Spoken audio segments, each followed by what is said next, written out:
why they pay athletes these fantastic salaries. I was listening to the radio the other day. They just contracted to pay one player on one team $6 million a year. Can you believe this? And why is that? It's the Roman circus. What does the emperor do when the people become restive, and when the people are asking questions, and when the people don't like the policies of the emperor? He sends them to the circus. He creates a circus. He builds a giant coliseum. And he begins to throw the Christians to the lions. And he has great chariot races and football games and basketball games, all to keep the idiots preoccupied with things that don't mean anything in the scheme of the entire world, so that they don't have the time to learn what the truth is, so they don't ever get smart enough to learn how they're being manipulated, so they don't ever question the emperor.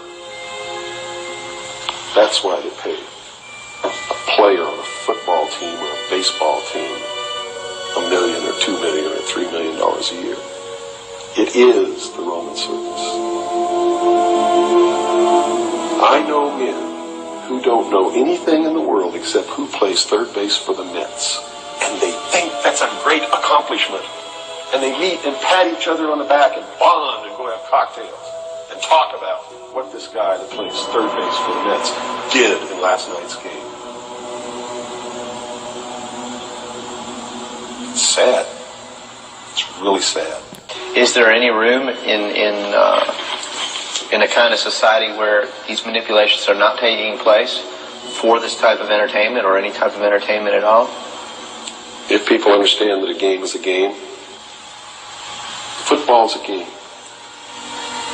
But let me tell you something.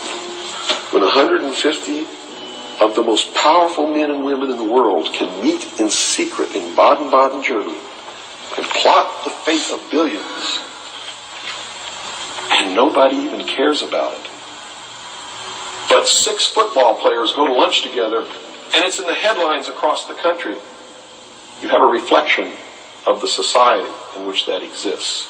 And it is a sick society that is doomed to self-destruction. So based on that scenario, there's some truth into what these men are looking at. Absolutely, and that's what makes me so sick, is that I'm trying to wake up a people who on a daily basis are proving the ones that I'm warning them about to be right. Mm-hmm.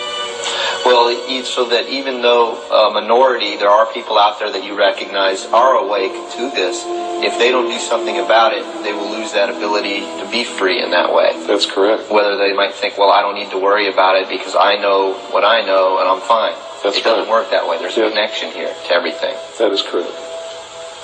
That is absolutely correct. A nation of people who are willing to send their sons and daughters that they profess that they love to a foreign country to die, and they use the excuse to themselves that they're sending them off to defend our country, and they know damn well that's a lie, are doomed.